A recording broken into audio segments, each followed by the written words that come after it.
Remember when we used to talk about change and uncertainty like it was a thing we had to get to? Like light at the end of the tunnel, we're sprinting a marathon, we're going to get to some thing at the end. Well, right now, uncertainty is the norm. Change is a constant. And as a leader, this requires you to approach it completely differently. Because if you act like right now we're in the middle of something that has a clear ending, then we're kind of lying to our teams. We're kind of gaslighting their feelings around, well, like, do I know what's going to happen? Because none of us really know what's going to happen. And so that's what I want to talk about on the show today. How do we operate, create a sense of normalcy in a time when uncertainty is literally the norm? I'm Leah Garvin, and this is the new Manager Playbook Podcast, where I'm on a mission to make managing your team the easiest part of your job. And it's not an easy time right now. Leading in uncertainty, leading through turbulence, leading through transformational times, whatever we want to call it, is the hardest thing you will be tasked to do. Right? Like whatever hard stuff we've dealt with in the past, it pales in comparison into what so many of us are facing right now. We're facing restructurings of our company or our organizations.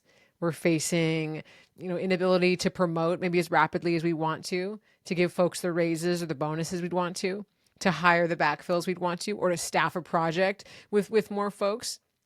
All industries are under this squeeze. I talk about it a lot on the show, the do more with less, right? But it's even more than that. Do more with less resources. Do more with less incentives. Do more with less uncertainty. With less sort of, things to be able to create a like, okay, we've got this. And in that situation, as a leader, it's really about reassessing both how we want to show up. And I know I talked about that, I think 2 episodes back, on really showing up with an intention, right? Even when it's hard, even when every single day is hard, and really how to anchor into that. And again, I mentioned in chapter 2 of the new Manager Playbook, I share an exercise for doing that. So definitely check it out. And feel free to email me, hello@leahgarvin.com, if you want that exercise. But it's beyond and beyond setting that intention. Now it is about how we communicate. And when I look at teams that I work with, and I did this way back when I worked in big tech, I did a lot around looking at our company survey data for our team. And when people fill out a survey or share their sentiments, usually you get insight, you get data like, hey, we don't, here's our frustrations about this, that, and the other.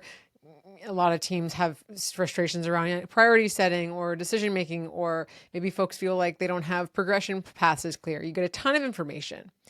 But what I always see leaders wrestle with when we get the company survey data, and this is literally my favorite kind of work to do. So if you have a company survey and you want someone to help you make a game plan, again, email me, hello@leahgarvin.com, because it's my literal jam.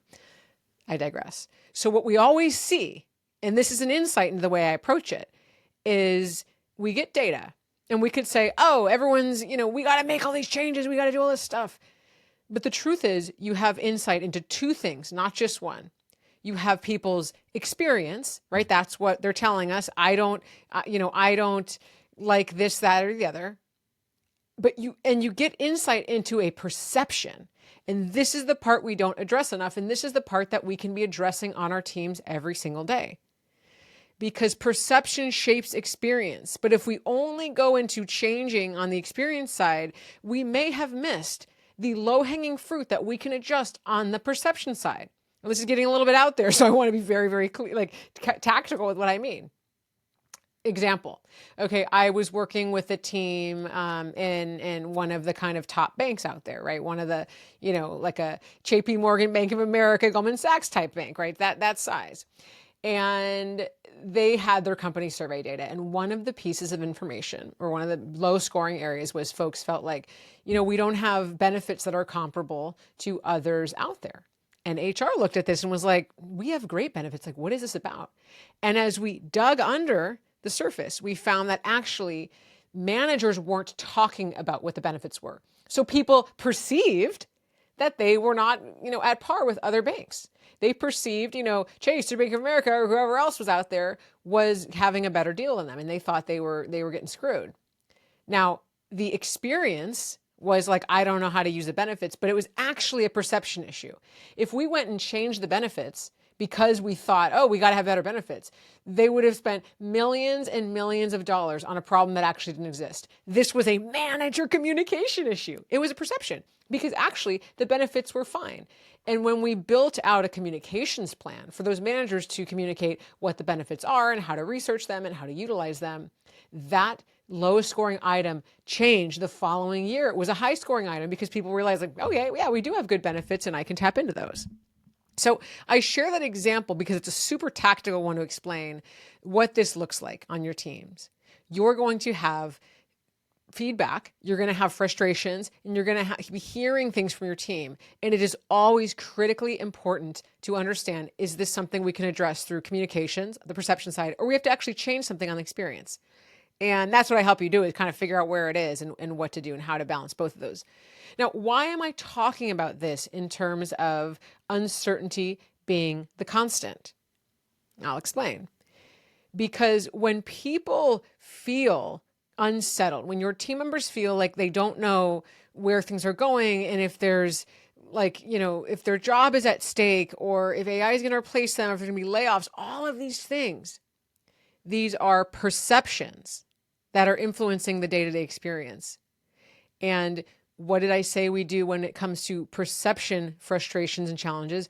We address it through communication, through how are we talking about this? How are we talking about, hey, while we're here, okay, we don't know what's going to happen in 3 or 5 years, but while you're in this job today, I'm going to help you build the skills around XYZ.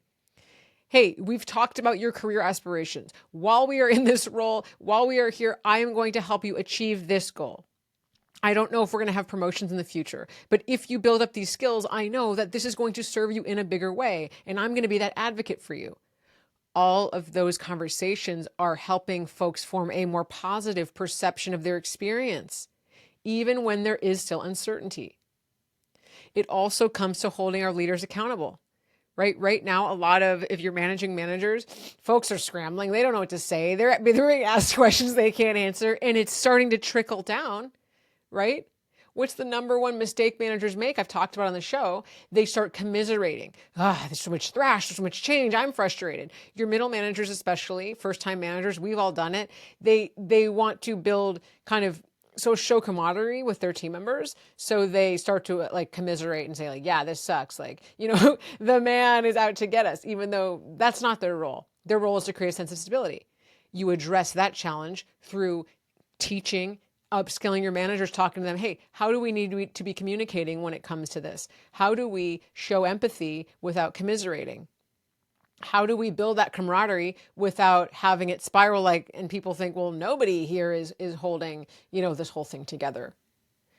We can get our managers to make sure that they are addressing the perception side and not fueling the negative perception. All of the while, we haven't done anything about experience because we actually don't really know what to change until we've addressed perception. So in a moment of so much uncertainty, you are going to be always having to look at, okay, this perception and this experience side, both of those, what are we doing? And the biggest tool that you have is bringing clarity into communication. Hey, I didn't get the team whisperer name for nothing. It's because I look across a team and I say, hey, where are there gaps in communication? And where can we translate that and show people they're really on the same page? It's addressing these perception gaps and creating a very clear and simple communication structure so everyone understands it. And when there are things happening on your team, when people are frustrated and unmotivated and they feel like I'm not appreciated and there's no path for me, I'm telling you, 80% of the time, maybe more, it's addressed through perception.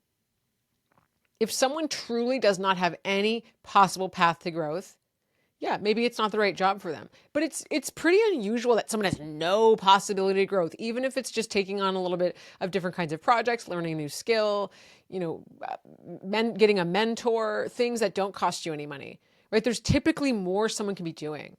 So the perception of there's nothing there for me, or the feeling that there's nothing there for me, that's a perception that can be addressed through communication.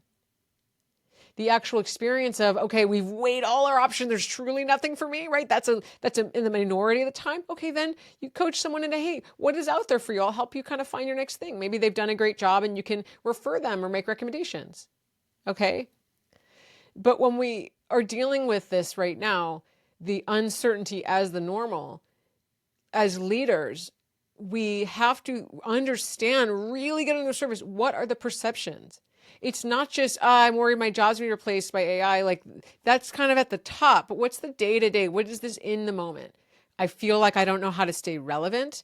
I don't really understand how to utilize AI when it comes to my job. Maybe you're managing managers again. Like, I don't know how to explain this to my team. I don't know how to answer questions or have conversations when I'm going to get questions thrown at me. These are the perception things that we can be addressing and coaching folks through and upskilling folks through.